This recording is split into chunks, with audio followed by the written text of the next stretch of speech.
Hi, everyone. My name is Chuck Wee, Senior Vice President of Hudson Pacific Properties. I also sit on the Board of Directors for the Downtown Vancouver Business Improvement Association, and it's my pleasure to host this week's Members Helping Members webinar that focuses on the future of office space in Vancouver. We're really glad that you could join us online today. Before we jump into our content, I'll let you know that you can submit your questions in writing via the Q&A feature at the bottom of the Zoom window. Our presenters will be addressing your submitted questions after their presentation, but please feel free to submit your questions at any point throughout. And now let's get into today's programming. Today's topic is presented in partnership with Colliers and Telus. Leading our programming and answering your most pressing questions are Colin Scarlett from Colliers and Scott Dutchak from Telus. A little bit about our presenters. Scott Dutchak leads the corporate real estate, sustainability, and environment functions at Telus and is based in Vancouver at Telus Garden. With over 25 years of real estate experience in development, asset and portfolio management, Scott has previously worked for a major pension fund, private developers, and a multinational corporation. Scott also serves as a director for the Surrey City Development Corporation and a volunteer director at the University of Victoria Properties Trust. And if you've ever got a chance, feel free to reach out to Scott for a great tour of Telus Garden. He also curates all the artwork on the property, so that's a fantastic experience. Colin Scarlett has worked in commercial real estate for 24 years, exclusively assisting occupiers of space. He's the top advisor for the largest firm in the city, Colliers International. Colin has traveled to 20 cities around the world researching the future of office space and speaks about it globally. His clients include Disney, Slack, Arc'teryx, McCarthy Tetro, Faskins, and global co-working company Spaces and Regis. And without further delay, I'll hand it over to them to get us started. Take it away. Thanks, Chuck. I drew the short straw. I'm going to go first. Happy to be kind of short and sweet and hopefully get into some questions. In the last 3 months, I've been speaking to people all over the world, trying to figure out what the future of office space post-COVID looks like. Lots of opinions. We've done lots of surveys, both globally and locally, and happy to get into it. I noticed that the first third of this, so the first month of this, everybody was, there's a lot of fear. I personally went out and bought $650 of dried pad thai food from Mountain Equipment Co-op because I thought that the global food chain was going to crumble. So that was what I was doing for the first third. Second third, it was all about furloughing, cash flow management. What does the worst case scenario look like? And then the last third has been all about back to work. But the conversations that we've been having with people, the things that I've learned the most, obviously this is a work from home conversation more than it is anything else. And of all the surveys that we've done, that I've seen, nobody wants to be at the office full time anymore. Also, nobody wants to be at home full time anymore for all sorts of reasons, which I'm happy to get into. So it's a question of choice. And I think people are looking for employers to provide them the opportunity to have choice. The other thing that we've noticed is culture. Culture has taken a massive, massive hit. I can speak from experience. It's really difficult to engage with employees, staff in an environment where it's all virtual. So that's very, very challenging. And we've, in a lot of the surveys that we've done, the socializing and missing work culture has been the number one thing that people have missed across all industries and all age groups, which I also found interesting. And in fact, the 51 to 60-year-old age group was the one that missed the socialization at the office more than any other age group. Kind of interesting. We've been really diving deep into the productivity conversation, like how productive are people, and all the feedback that we're getting is people perceive that they have that their productivity is quite high. But I think we've seen, particularly with some of my clients who are actually able to measure their productivity, there's a disconnect between the presumption of how productive people are and the actual productivity that people have. So I think that's one thing that is really important. And then of course it's, how do we get people back to the office, and what are the things that are most important to people as they start thinking about coming back to the office? What does the future of office look like post-COVID?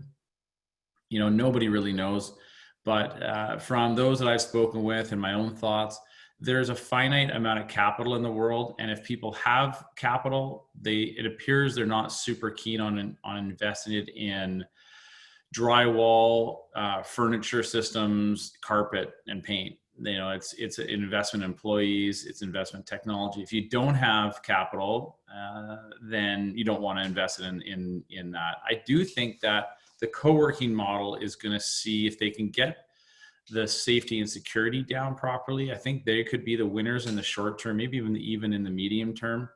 When they offer people short-term space, lots of flexibility, no capex, furniture in place, technology's all in place. I think that is going to be interesting. I think opportunities for landlords around the cleaning side. Is there an opportunity for landlords to offer a 2-tier, 3-tier cleaning service, which the tenants would pay for because it's all included in your rent in any event? What does that cleaning service look like? And the number one, the top concern of people getting back to the office is feeling safe that they're not going to get sick. And ironically, the number 2 is, do I have appropriate childcare? Having fresh air is way down on the list. So, how are you going to make it? How can you articulate what's your internal and your external communication strategy around coming back to the office and your ability to offer a safe work environment? So that's high level, and I'm happy to get into all sorts of stuff, but I just wanted to identify a couple of kind of the top points, and happy to pass it along. Sure. Before we pass it on to Scott, I'll actually just pause quickly. I know we said we'd wait till the end, but this seems topical. There's a question that came over the line about any buildings downtown tracking their occupancy rates right now that you're aware of. And part 2 about the pace of the recovery. When will we start to see more occupancy in downtown office buildings? Well, one of the landlords is you, Chuck, and we talked about this yesterday. Some of the landlords are having a hard time identifying occupancy because the buildings have been technically open, and so pass cards, which you would assume would be a really good way to measure, aren't being used. Anecdotally, Colliers, as an example, both Cadillac Fairview and Colliers have both said, let's try and maintain a 30% occupancy level within the office, which on our full floor represents, I think, about 41, 42 people. The last handful of days, we opened on Monday, and we are tracking at about 4 to 5 people per day per floor. So there's still a real resistance to heading back to the workplace, which is tied to, apprehension around transit, apprehension about, health and safety. And then for lots of people, quite frankly, the amount of volume of business is down so much that I talked to one of our competitors and they said, well, when I've got stuff to do, I'll go back to the office. In the meantime, I'm watching Netflix. So there's lots of things to think about. And I think I could probably echo that and just share for the person that asked the question that, in general, a lot of tenants haven't registered their comeback plans, but they're letting their staff come back when they're comfortable. But as you mentioned, the top 2 issues are the fact that not a lot of people are comfortable with mass transit right now. So we're seeing a lot of people choose to drive when they do come into the office. What we're seeing is a lot higher percentage of people driving rather than taking transit, and a lot of more people that are actually cycling as the weather gets a little bit better. And then the second issue is access to childcare. So if we could solve the childcare problem and get people more comfortable with transit, then I think that we'll see a bit more of an uptake as we get into the later months of the summer and into the fall, subject to a second wave. But just to add to that, a bit of color. Just to add to that really quickly, the financial services firms, a lot of the major firms in Toronto, the mayor of Toronto said, please don't come back until at least September. And psychologically, I think that has a big impact on people, that if they think that they're not coming back till September, it's almost a guarantee that we've now started summer. So that has some psychological impacts. I was talking to somebody from Google about an hour ago, and they've said they're based in Toronto, and they said they're not going back to work until January the 1st, 2021 at the earliest. And so Amazon is much the same. That's another issue. We've got global policies impacting local decisions. So, even though some people might be a little bit more comfortable coming back here, Corporately, they've been told stay away till the fall, stay away till April 2021 and whatnot. But we are seeing actually, I think more regional companies are making the decision to come back. It's the smaller kind of 10 to 25 person companies that we're seeing a bit more activity just because they are comfortable with each other, they're in their own bubbles, and they're making their way back. So, okay, well, why don't we stop there and we'll move on to Scott. Thanks, Chuck. Good afternoon, everyone. As Chuck mentioned, my name is Scott Duchek. I lead the corporate real estate function at TELUS.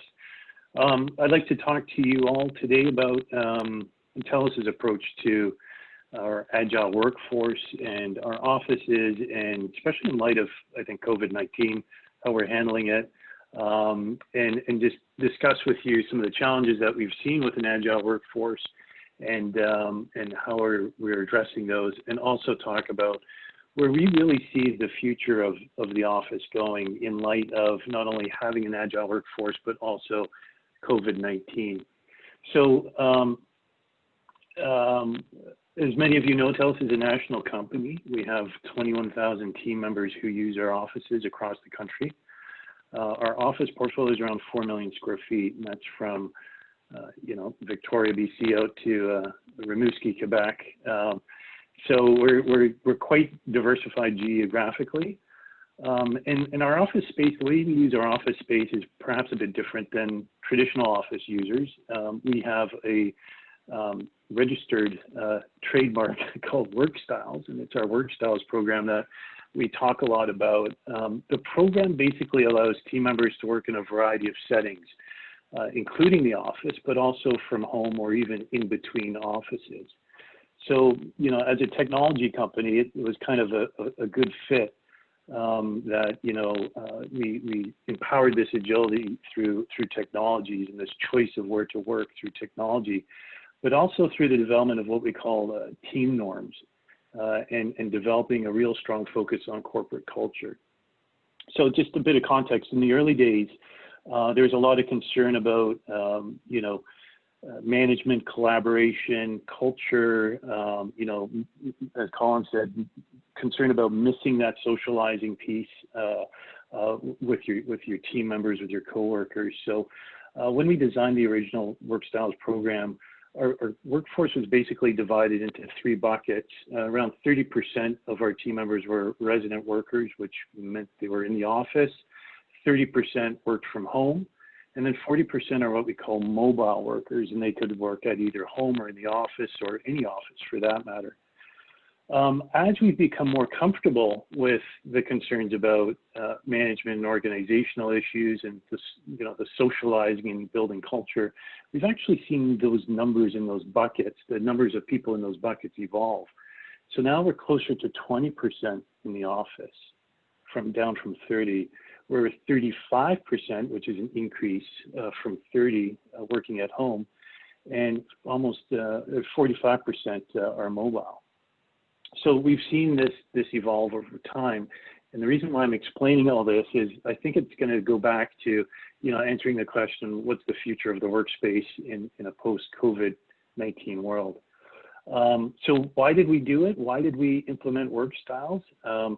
Well, obviously, the first obvious one, and landlords like Chuck might not like to hear it, but to control, obviously, our real estate costs and our real estate footprint. So we saved a lot of money doing that. But I think more importantly, it helped us attract and retain talent. And as a matter of fact, we know that our team members really, really find the flexibility of Work Styles a compelling reason for why they choose to stay at TELUS, but also why they chose to come to TELUS in the first place. As a matter of fact, we surveyed our team members, and 94% of them felt that our flexible work or agile workforce is a significant factor in the decision to stay with TELUS. It's basically allowed us to attract talent wherever that talent might live. So it's been very successful from that point of view. The team members love it as well. You save money on parking and commuting. There's flexible work arrangements with family commitments because you can be at home if you needed to be and still work. A lot of people like their home offices, and believe it or not, I'm stuck down here in my basement home office, but a lot of our team members are saying, hey, it's set up to exactly what I want, and you know what? The food's better. So that's been very positive. And then the location and ability to work where you need to work is also a benefit our team members have told us. So it's also, the other thing I think that's important to keep in mind is because our teams are national, for TELUS anyways, it's allowed us to develop that muscle memory of engaging with team members across the country. We have diversified teams, and having the technology and the backbone and the corporate setup in terms of team norms and rules and engagement pieces and really pushing that management style, that remote management style, it's allowed us to build community across the country between teams. So these geographically diverse teams get together and they work together on projects, specific things, and it's worked out well. But it's not been without its challenges. So I think as everyone's experiencing, you know, those traditional office users now working from home, there's a certain downside perhaps to working from home. You know, the one thing that we're missing, and the one thing that we've always kept an eye on are those chance hall meetings that, you know, you bump into a colleague in the hallway and, you know, those random encounters might spark discussions or collaboration or lead to, you know, other ideas. And so I think that's missing to a large degree. And, you know, there's nothing, the other thing is there's nothing like a dedicated and specially designed space for promoting innovation and collaboration. That's critically important to TELUS, but, you know, we do have collaboration rooms in our office buildings, and you know, I think that is starting to take a bit of a toll on how we operate. You know, the other thing we've been very conscious about is ensuring, you know, from a management point of view, that teams don't end up working in silos and that the duplication of works doesn't start happening. So there's a conscious effort to make sure that we're always touching base, manager to manager, director to director, to make sure there's no overlapping work. And those are one of the things that we really keep an eye on. The other thing is we have a phenomenon with our agile workforce where, you know, our offices are busy Tuesday, Wednesday, Thursday, but we have this Monday and Friday phenomenon where, you know, the offices are empty. So, you know, there's this optics of underutilized real estate with lots of kind of empty workstations and stuff, and people say, hey, what's the company going out of business? How come no one's in the office? So that's something that we're always conscious of, is evening out, you know, demand for office space throughout the week. And then finally, the other thing we've heard, and one of the things we're conscious of, is working at home. Some workers feel like there's a real there's no escape from work. You're expected to be available 24/7. There's no, you know, commuting home. Like, there's none of that. If you're set up at home, you know, there's a chance that someone might have the expectation that you're always available. So, so that being said, and I think it's important that I wanted to share that with you folks about, you know, this is how we've the benefits and obviously some of the challenges with an agile workforce or working from home. I just want to share with you briefly some of the things we're focusing on to make sure that we continue to address culture and build culture and then overcome some of these challenges. Team building, culture building is critically important for us, especially with our agile workforce. Managers and people leaders need to have a lot of support in terms in an agile workforce environment. You know, especially at mentoring and developing team members, establishing the team norms that I mentioned before. You know, what are the team's expectations on communication, on interaction, and so forth. Teams have to be brought together in person occasionally. Again, that's kind of goes back to the need for having an office. So that's important for team cohesion, sharing of ideas, sense of identity. We're also focusing on ensuring there's places in our offices where teams can meet both formally and informally to support that socialization, to kickstart that socialization. You know, many of our office environments have traditionally been work focused. So you sit down, you do your work in the office. We're switching that up. We're making sure that it's not only a place for collaboration and work, but also there needs to be a compelling experience or reason for team members to come into the office. So we're doing a number of interesting developments in our space to actually, have people look forward to coming into the office. And most of all, I think there's a strong call for leadership in order for an agile or remote workforce to be successful. If you don't have strong leadership, team members can feel isolated, it can stall learning, it can really disconnect people from achieving what the leader wants them to do. So again, our offices are evolving. So the future of office spaces in a post-COVID-19 world is that we need to evolve our offices. We need to make sure we foster culture through that freedom and choice that an agile workforce has, but also make sure that teams come together and that we have the space for well-being, for innovation, and so forth. So, so that's directionally where we've gone. A little bit of history about how Telus has had an agile workforce, and I think it's served us very well in this particular environment, especially as more people work from home. Here's what we've learned as it pertains to COVID-19. Of our 21,000 office team members, 95% of those are working from home. And in some cases, those people who are working from home, our productivity KPIs, especially as it relates to some of our more customer-facing business units, they've actually gone up. So we're finding that our team members, with some of the techniques and tools and focus areas that I've shared with you, is we're actually doing pretty good when it comes to our productivity.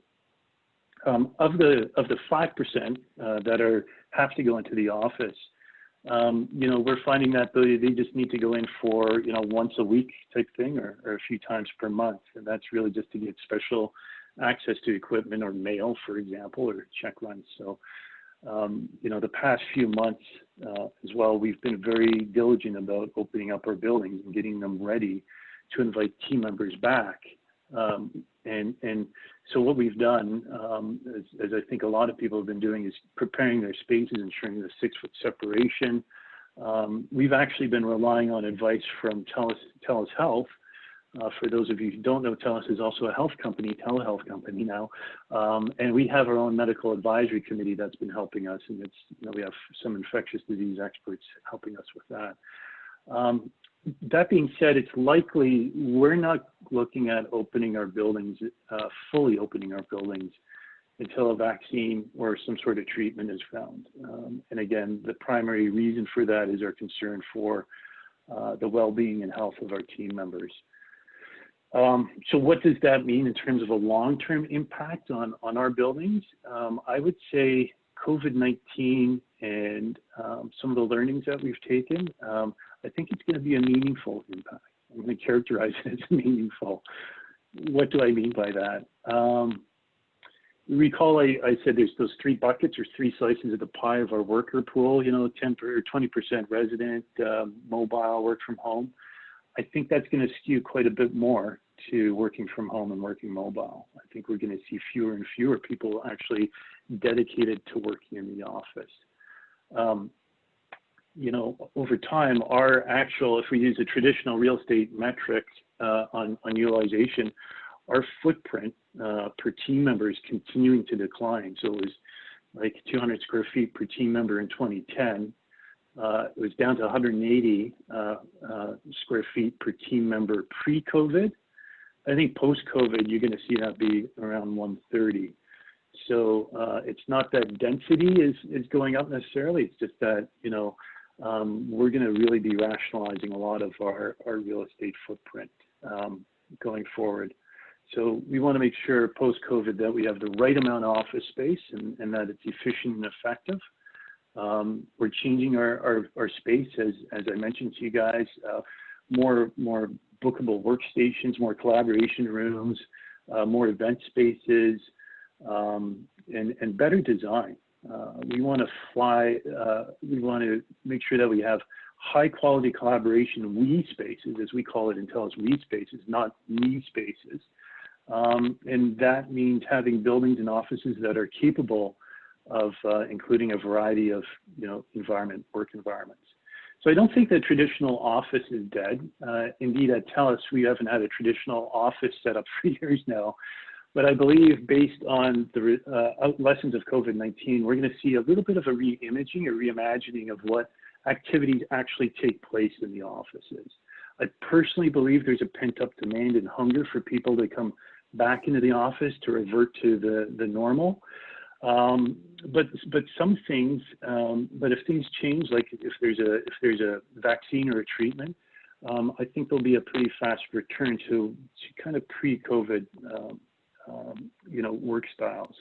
I do believe, however, and I'm tempering that slightly with, I think people have really gotten a taste for working at home and the what if scenario. And I think over the long term, that might temper office demand going forward. But that's my personal opinion and observation.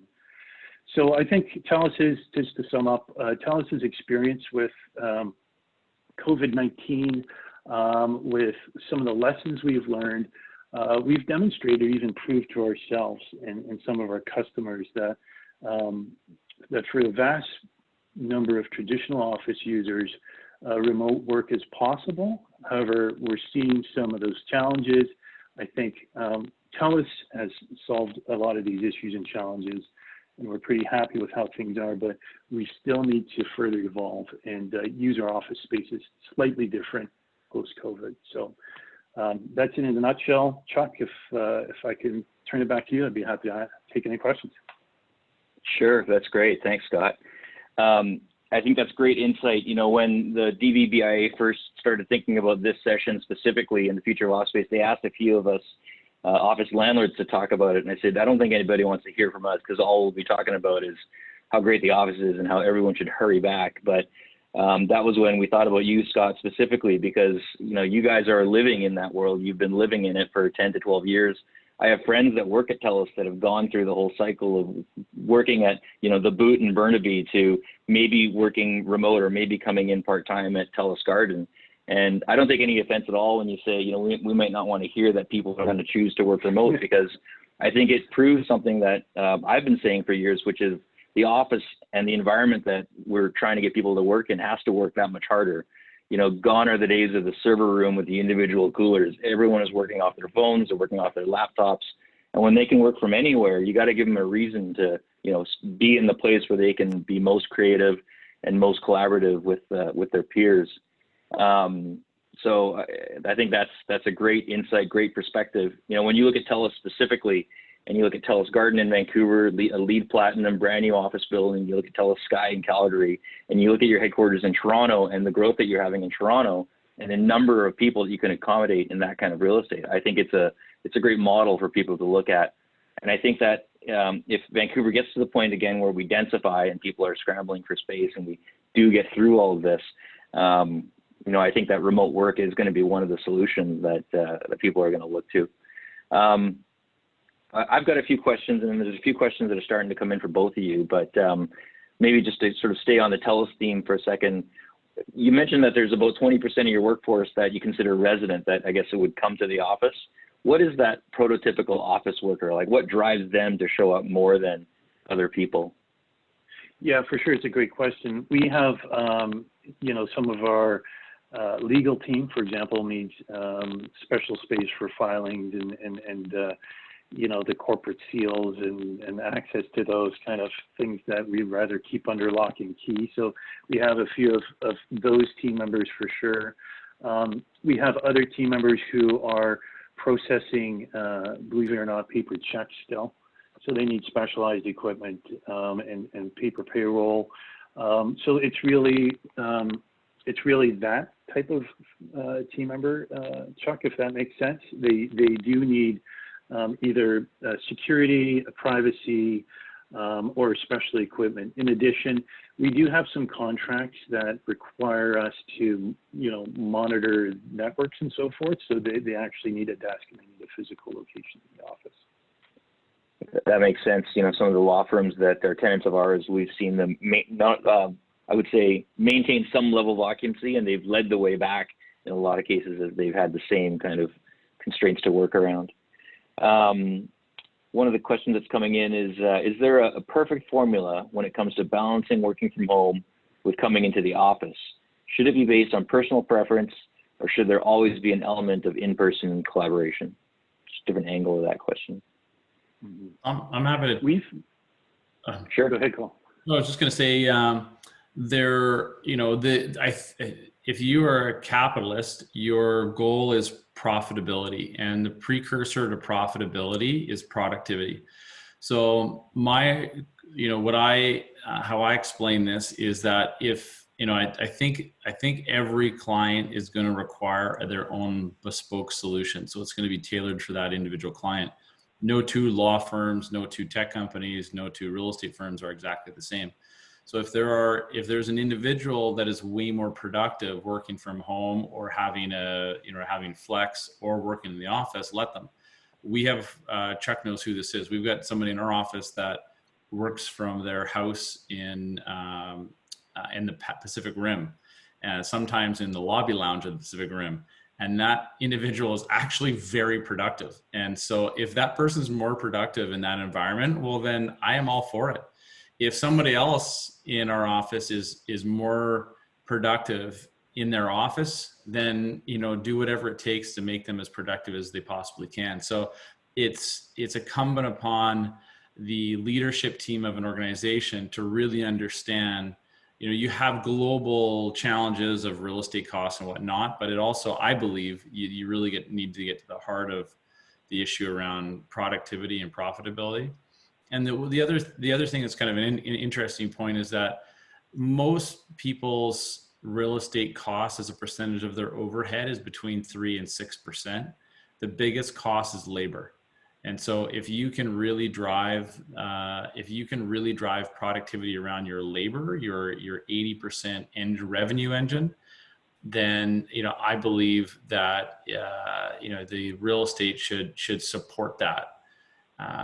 And of course there's unique situations for all of it, but is there a perfect formula? No.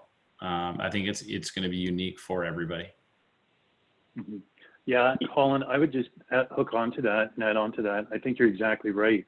In our world, we found that different teams that we have, different business units, develop their own culture and their own way of working. And so, yeah, that's not one size fits all.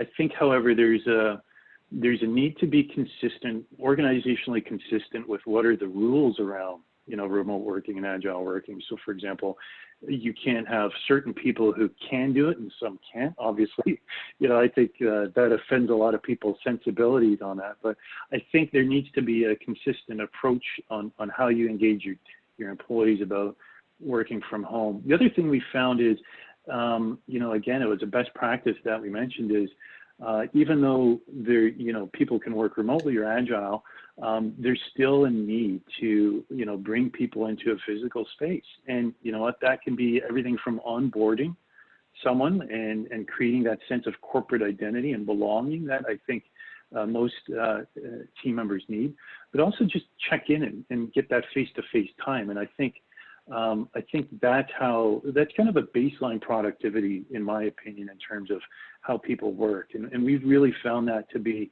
one of the things that we really, really have needed to focus on, frankly, is making sure that the managers are engaging with team members so that, again, they don't feel like they're isolated or they're working on something they're not supposed to. So it takes a bit of a management mind shift as well. It's not just trusting everyone can work remotely. You got to think about how you manage people remotely as well.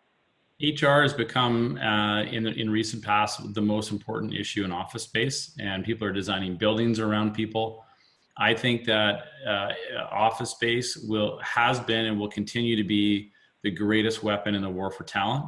It may be used differently, and there might be more components to it. Chuck is going to be under pressure to try and design a building that overperforms when it comes to, tenant and occupant experience, as are employers to try and design a space that will overperform when it comes to driving recruitment and retention. And that might look differently going forwards, but the cultural element is a really big element.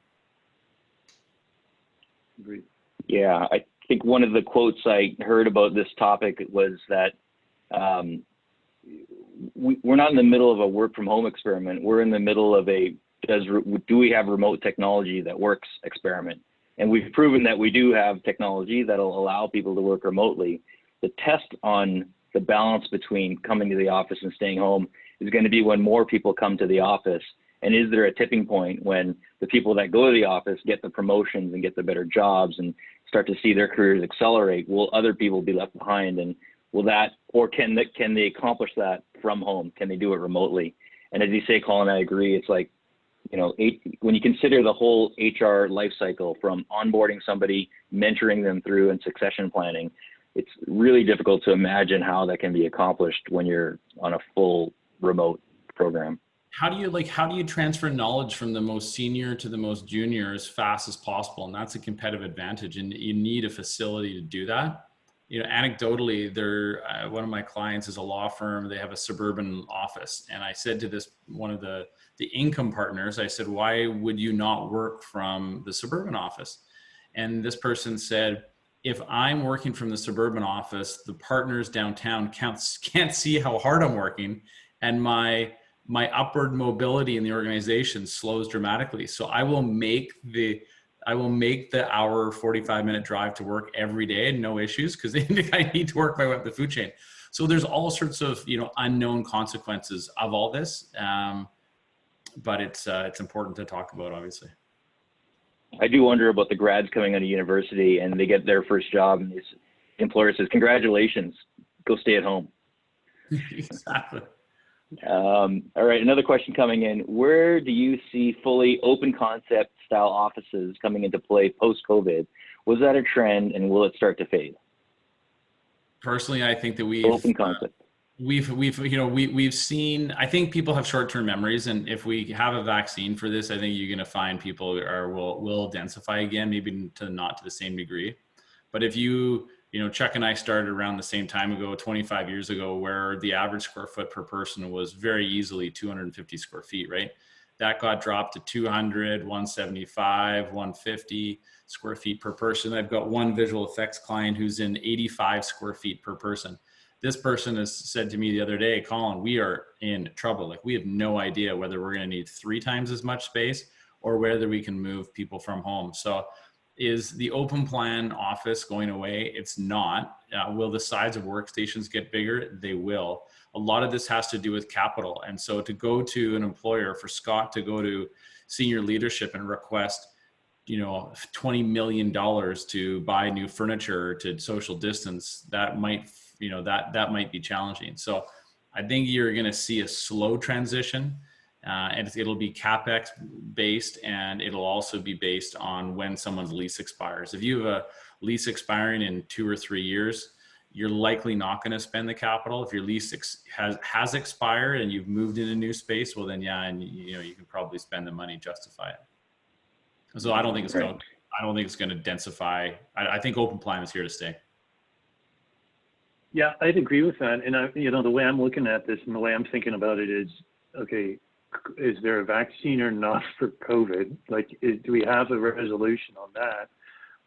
Because that's going to drive a lot of the discussion, right? If we need to ensure 6 feet of separation between workstations, obviously your space requirement goes through the roof.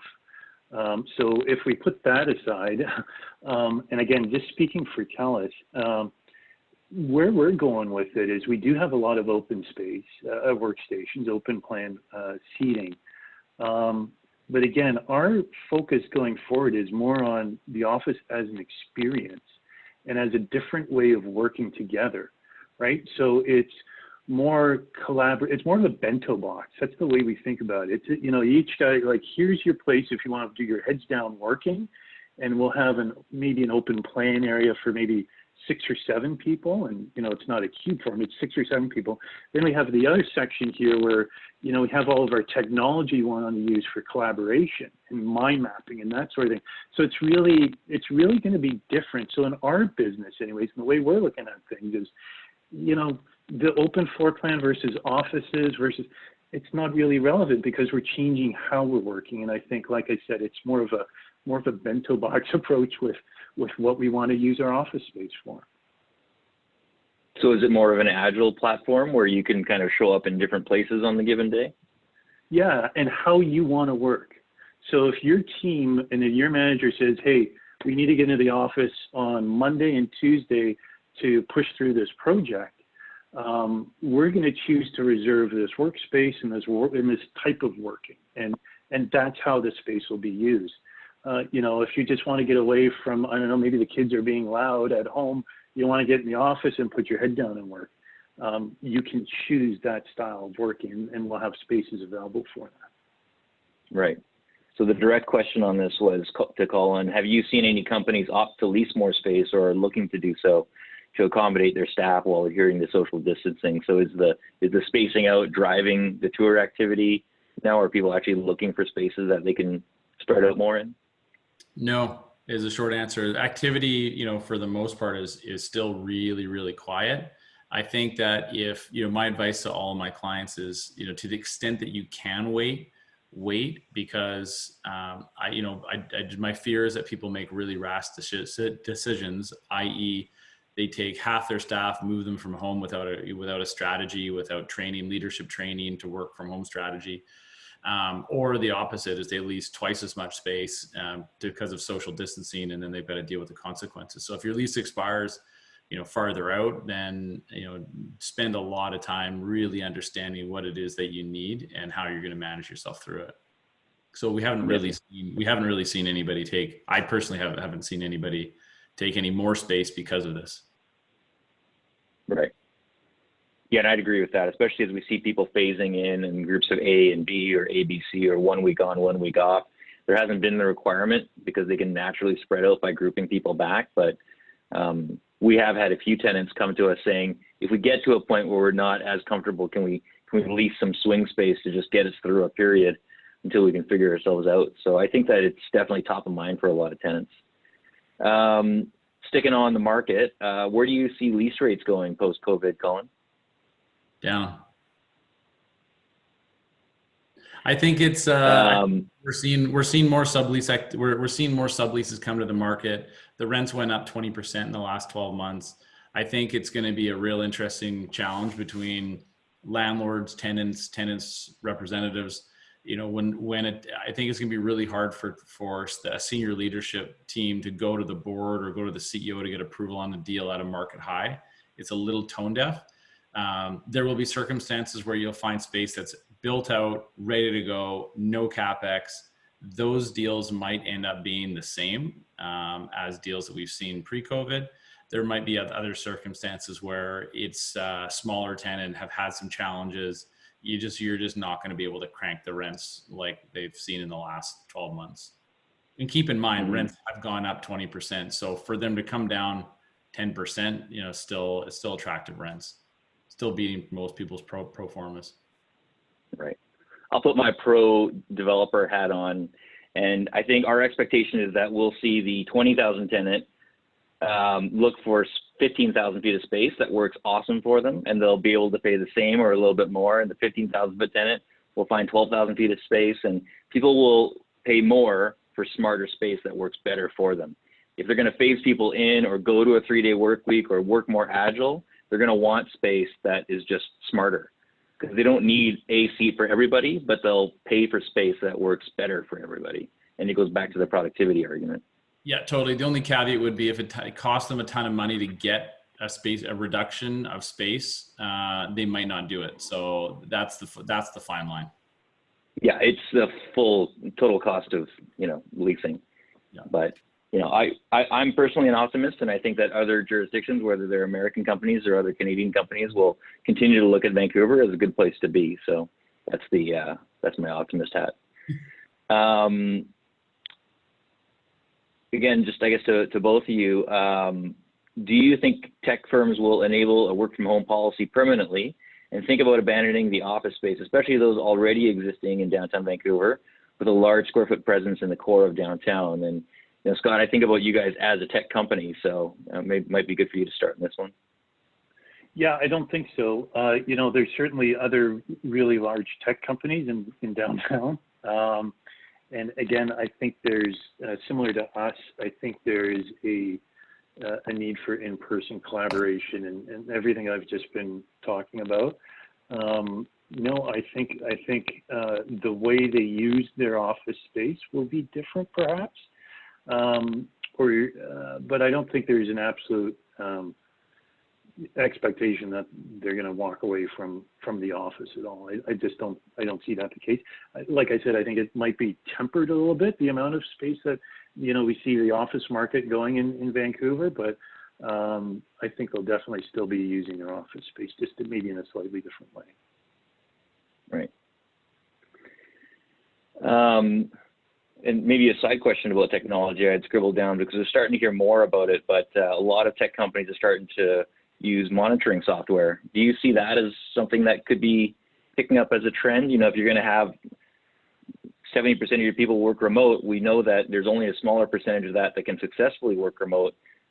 Is monitoring software going to be a thing? Are people going to have more salary flexibility to work remote? Is that an aspect of more remote work that you guys look at?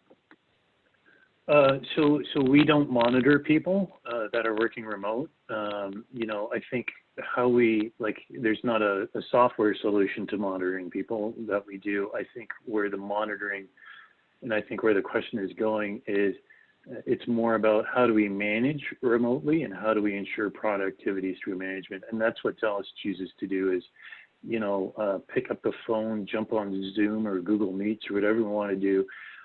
Talk to the people, talk to your team members, talk to your employees, manage them that way for productivity, not through some sort of, I don't know if that was the question, but surveillance software, but that's how we choose to do it. And I think that's, again, one of those things, that muscle memory, for lack of a better term, that I think organizations need to develop to ensure productivity happens remotely.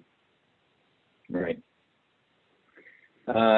Colin, with all of the new office space coming on stream in Vancouver in the next couple of years, what do you think the tenant mix will look like? Big headquarters, smaller companies looking to establish a footprint downtown? Where do you see the activity coming from?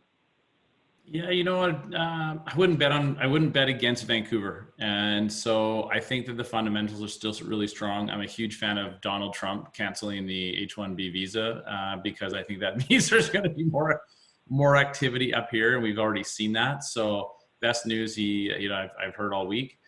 I think that the fundamentals of Vancouver, there was a study by one of our competitors that said Vancouver is the 9th most expensive real estate market in North America, but the 36th most expensive labor market in North America, all in US dollar equivalents. So do you overpay for real estate to underpay for employees? And the answer thus far has been yes. So I think that's still going to hold true. There will be for sure some companies that will try and do the work from home model. I talked to one of the architects for Twitter a couple of days ago, and they've come out publicly to say if you want to work from home, you can work from home permanently. But that's a strategy they've had in place for multiple years, and they continue to build out office space. So speaking to major U.S. corporate tech companies in the U.S. and our guys in our U.S. office, guys and gals, what we've noticed is that's more of a recruiting strategy than it is a facility strategy. Right. Makes sense. Okay. If anybody has any other questions, we do have a few minutes left. I've got one here from Charles Gauthier, actually.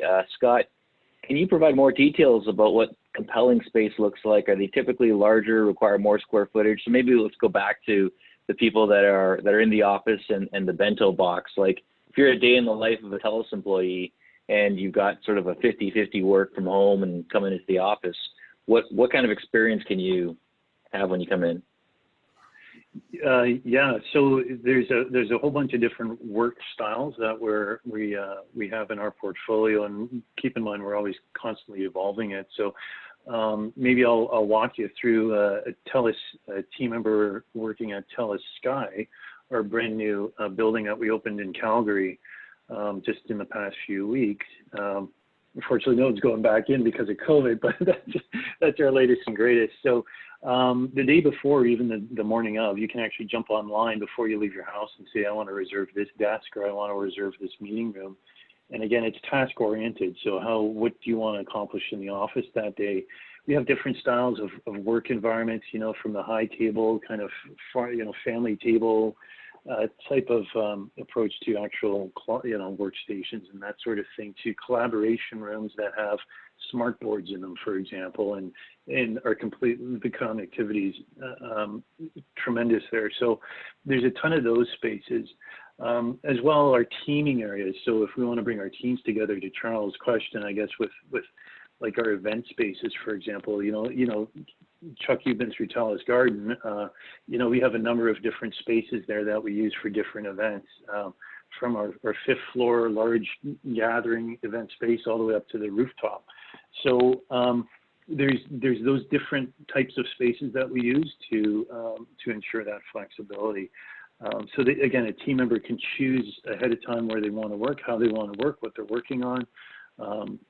We're instituting a lot more food options within our space because, again, we're developing that experience. Like you really want to have something different. And frankly, we're, like juice bars to health clinics in our space because, we now have Telus Health, all the way through to, a number of other things that I can't disclose at this point, but that we're working on that are going to be really compelling reasons for team members to come into the office. So we're really excited about how our portfolio and our footprint is shaping up, and having people, actually want to be in the office because it's really fun to be there. So even though they might be remote, it's not I got to go into the office today. They're going to want to go in there. So exciting time. Right. Are there any other amenities that jump out at you? I mean, we talked a little bit about food, access to health. Fitness has always been a real driver, getting people going on that. Are there any other amenities that TELUS looks at to drive engagement? Yeah, fitness is a tricky one because, part of the excitement about being in the office is having these amenities, but at the same time, you want to get people out of the building to experience the neighborhood. So typically we would look for, fitness center, not necessarily in our space, but co-located near us or in walking distance. So that's an important one, but just even socialization space. So, there's a lot of times people will work in an office, where you are, Chuck, and, maybe go next door for a beer after work. It's developing that type of environment, cultural habits, and teaming norms that we're looking at, and not to say we're putting pubs in our spaces, but it's that type of social space that we want to try and create as well. We were on a call yesterday, and there's a large occupier downtown that was really enforcing the need for more of these patio licenses, because as they're trying to bring groups of people back, they want these collaborative areas outdoors, and being on the deck of a bar somewhere is going to be one of those perks that people will get to have as they come back and start to work in groups.